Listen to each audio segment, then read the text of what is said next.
Hi one and all.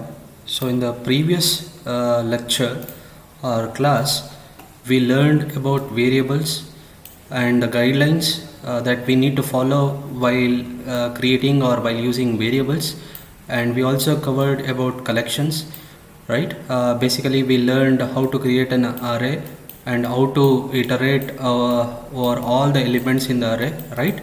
Okay, in today's class, objective is to learn about arguments.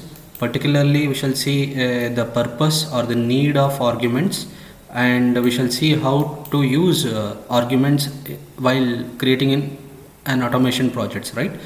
So according to the author, an argument is basically a variable, right? And we already know that variable is used to store a value, right? So at a high level, I can say argument is basically an variable, right? And a variable can be created using a panel called variable panel, right? I hope you already used and you already have gone through a panel called variable panel where a developer can create the variables. But to create arguments, the developer has to use a section called or a panel called argument panel, right? And I will show you what where actually that argument section or panel will be there, and how to use that panel to create the arguments. I will come back to that in few minutes, right? And the author is telling that argument, as I said, they are similar to variables, but they are not limited to variable, it seems. I will come back to this, what actually not limited to variable means. It is very simple. The scope of the variable, if you set the scope of the variable to a project P1, then I can say that this variable is accessible only inside this project P1, but it can't be accessible in other projects, maybe P2 or P3, etc. and so on.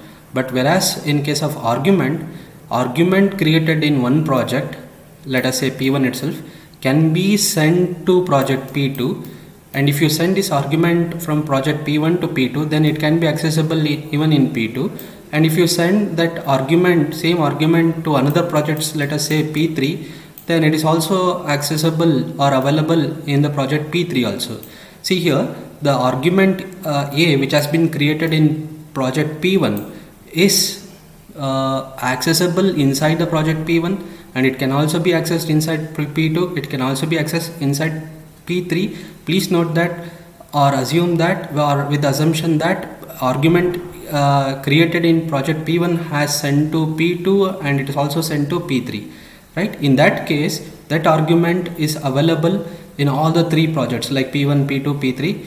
So that's why the author is telling that it is not limited to variables. Means variable is limited to a project, whereas arguments are not limited to a project. It can be accessible between projects also. That's why arguments will have a larger scope compared to variables. So usually when it will be used means when you are developing a big or large project. Usually in the company they will build a large project, and while building a large project they will split up the project into sub projects like P1 sub project, P2 and P3. Why usually they will do like this? If they do like this, then that project work can be easily manageable, and sub workflows or sub projects can be tested very easily, and it can be understandable. The project, then instead of understanding the complete project at a whole, understanding the sub projects and then understanding the project will be much better. That's why in the industry, people usually they will develop a project, let us say P, in terms of sub projects, right? In this scenario, obviously there will be a requirement to send the data from one workflow or from one sub project to another sub project, similarly from that sub project to another sub project. In those cases you can use arguments. So with this introduction, I hope you understood actual purpose of arguments. Now we shall see the usage of arguments with a simple or a practical example. So before going to that, we shall have a recall once again. Arguments usually used to exchange the data between projects, And remember, there is one more important point that you need to remember with respect to argument is usually argument will be associated with a property called direction property, and this property can have any one of these value. If the direction property associated with the argument is in, then that property indicates that argument can receive a value from another project, right? And if the direction property associated with the argument is out, then that indicates that value can be sent to another project, if there is a requirement to receive a value from one project and to send a value to another project, then you can set the direction property of the argument as in and out, right? And if you want to indicate that as an argument, and along with that you need to specify that it is not currently being used, then you need to assign a design property called property itself to the arguments. So we shall see about these arguments with an example practically. Okay, I will give an example in today's class with respect to out property, and similarly we shall see other direction properties used as the classes goes on. Clear? Now I will go back to the UiPath Studio. Now we shall create a blank process or an project, and I will give the name as arguments. Okay, and let our project be stored in a directory called UiPath under present in the drive D. Now the tool is creating the workspace required to carry out the project. Okay, and if you want to go to the designer panel, first go to the project, then double click on the main XAML file, then you will get a designer panel. Then for better clarity, I will set the or I will zoom it. Then first we shall to drop the activities, click on activities tab, and let us start with a sequence activity. Then once you create a sequence activity, you can create the variables or arguments. So this is the section that I was telling. Theoretically there will be a section called argument section where you can create the arguments. Similarly, if you want to create a variables, then you need to go to the variable section. Now in this case we need argument section. Click on arguments, right?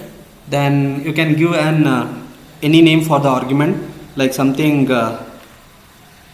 in argument, or let us brief it like string value, something string value.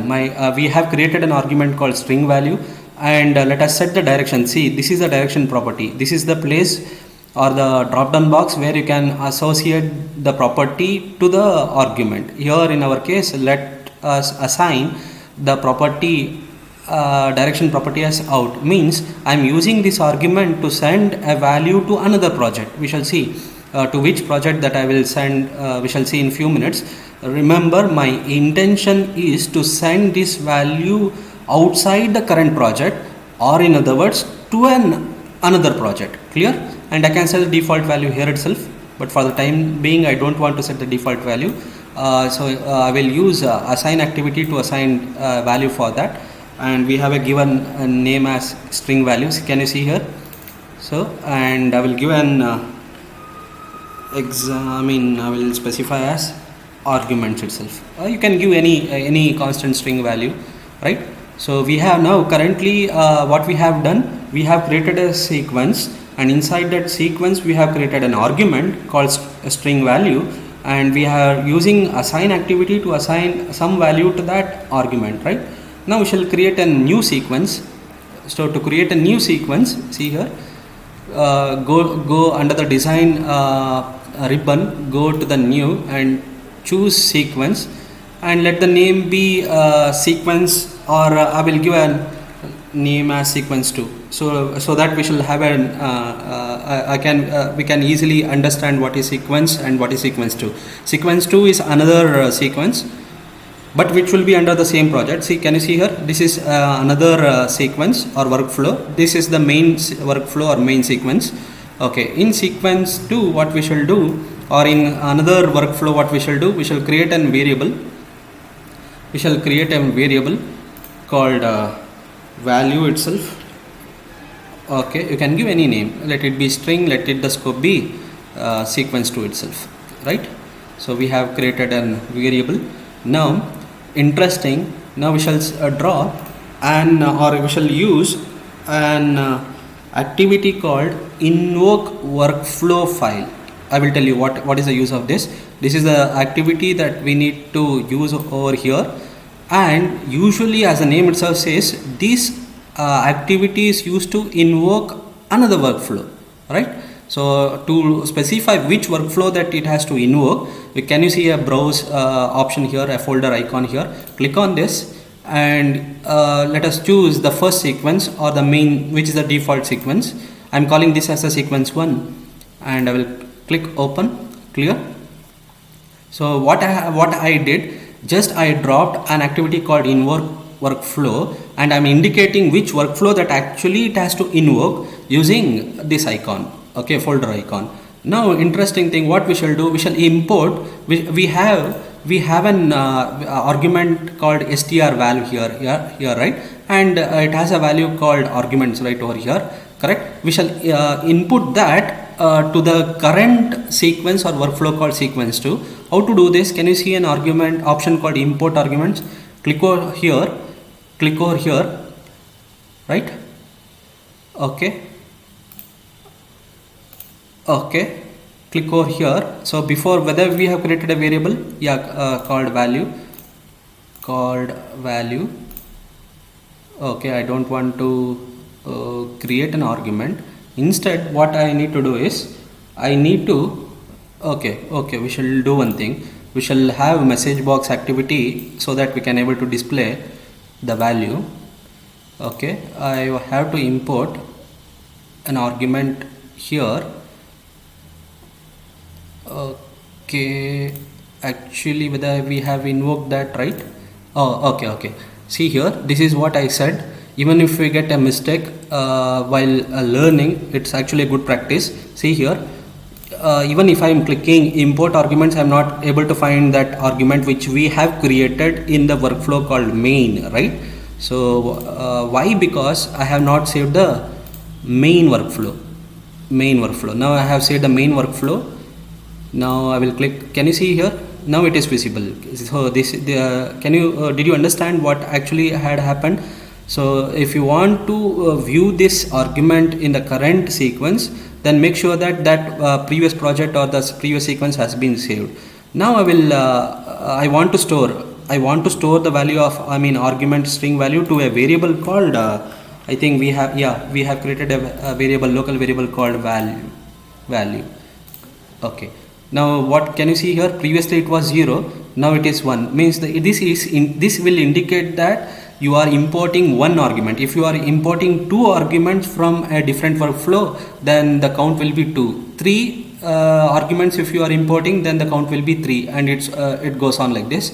And now we shall display the value of that variable value, and we already know that it should be converted to string, but don't worry, anyhow it is in string format. Once again I am converting to string. Now what should be the output? I should get the output as argument itself, which has been set inside the workflow called main. We have set this value for this, right? And now we shall run sequence 2. Now what you should expecting arguments as the output, right? Clear? Can you able to see here? We are getting the output as argument itself. Clear? Now what we are not assigning the value for a variable called value in this sequence. Instead, we are actually assigning the value for value variable in this sequence by invoking a workflow or by using a project called main project. This is what I said theoretically. Whenever there is a requirement to send a value from one project to another project or from one workflow to another workflow, then you can use the arguments concept. Clear? Okay, once again I will repeat. In this sequence we have created a argument called string val, and since our aim is to send a value of this argument from this project, from the main project to another project, let us say sequence 2 in this case, hence the direction will be output, right? And then we created a new sequence, right? And we are invoking a project 1, I mean particularly main project, and we are fetching the data from that project, okay? And then after fetching, we are storing that value in a variable called value, and then after that we are displaying that value in the message box. Clear? So this completes your arguments explanation. Okay, then we shall go ahead with the data table, data structure. Once again, this is a simple snapshot which will showing where actually argument section will be there and how to create the argument and about the direction property, right? Now we shall go ahead with the data table usage. So actually data table, remember, it's an important data structure. It is important data structure, and when you have to use this data structure, whenever you are dealing with a data in terms of rows and columns. Can you see here? There is how many number of rows here? 4 rows are there. Actually the first row is indicating the column names, right? Whenever you are dealing with a data of this kind, I mean rows and columns or matrix, then you can use a data structure called data table, right? And we shall see with an example how we can able to build a data table to store data in terms of rows and columns in this class. And later on, I mean in the coming class, we shall see about data scraping and what actually the data table will play the role in scraping a web page. We shall come back to that example in the next class. Now in this example or in this class, we shall see an example for building the data table dynamically. And as I said, we shall see how we can able to build a data table by using scraping mechanism in the coming class. Now we shall see how we can able to build a simple data table by creating a new project, right? I will go back to home. I will start with a new project and I will give the name as data table. Okay, then let the work be stored in the same folder. Now the tool is creating the required files, and I will go to the directly to the main file itself. This is the designer panel, and once again I will set the I will zoom this designer panel. Okay, then we shall take the sequence itself. Okay, sequence itself. Then inside the sequence we shall drop an activity called data table. Can you see here? Build data table. Build data table. Drop it here. Okay. So this is the activity that you need to use if you want to create a data table dynamically. So and if you want to initialize this data table with some values, can you see a button over here called data table? Click on this. Then by default you can see 2 columns here, column 1 and column 2. If you don't want these columns, then remove these columns, and you can create your own column by using a plus icon over here. Add column. I will add the column as a name. Data type, you can choose data type over here. Let it be string only. Default value, if you want to assign default value, you can click it over here, or you can specify here. And if you want to ensure that uniqueness in that column, you can check this checkbox. And if you want to specify any constraint on the maximum number of characters that this column should hold, then you can specify any positive value. Otherwise let it be negative value, negative value. Clear? Then I will have to create, if you want to add one more column, then click it over here, and I will enter the column name as department. Okay, and if you need one more column, you can click it over here. And this represent rows. Let us give the default values for the rows. Okay, name as ABC and the department value as ISE, then name as DEF and department as something CSE. Clear? Okay, now we have initialized a data table with 2 columns, name column and department column, and 2 rows, right? And again, if you want to add few more rows, click on data table and you can specify the value for the row here. Okay, I for the time being I need only 2 values. Okay, click cancel. Then after that we shall use one more interesting activity called for each data row. You people have heard the word called for each, right? So see, this is for each row, or this activity is particularly designed for a data table, But previously we have used an activity called for each. Remember, that is a control flow activity which is used to iterate over all the elements in the collections. But if you want to use for each for a data table data structure, then in that case you need to use an activity called for each row. Then just drop it over here, and here you need to specify which data table that you want to refer to. For that what we have to do before this is we need to create a variable, right? So we shall go ahead with a variable, and here we shall create a variable called my data table, and let be the data type should be, see, this is important, I am specifying the data type of that variable as data table. Let it be sequence scope itself, right? And I want to store the result what we have initialized here to a variable called my data table. Can you see, to do that, can you see an output over here? And here you need to specify the variable, okay, my data table. Now the meaning is, or the effect of this is, we created a dummy data table here, and let the tool store the values of that dummy table to a data table called my data table here. Clear? I hope you understood this. Now for each row in that my data table, in my data table, what we have to do that we need to specify over here. Now we shall use simple message box activity, so that message box, so that we can just display the item. So which item that we need to display, that can be fetched by using a function called row, and this function accept a single argument where you need to specify the name of the column, how many columns that we have created for this table, name and department, right? 2 columns. So first we shall fetch name column value first, name, then we shall add some hyphen, then after that we shall add we shall specify, okay, column value department, okay, and why I'm getting an error here? So because we need to convert this object, I mean row of name, to string, again these to string. Okay, now a simple sequence, what we did, we inside the simple sequence we build a data table with some dummy value, and we stored that in a variable called my data table, and after that we are using for each row to process all the records present in the variable or a data table called my data table. And what we are doing, just we are display the content of the rows in a data table called my data table. We shall see what would be the output. If there is an error, no problem, we shall learn. Okay, no problem, there is no error here. So the first record we initialized is as a name as ABC, then department as ISE, then DF CSE, right?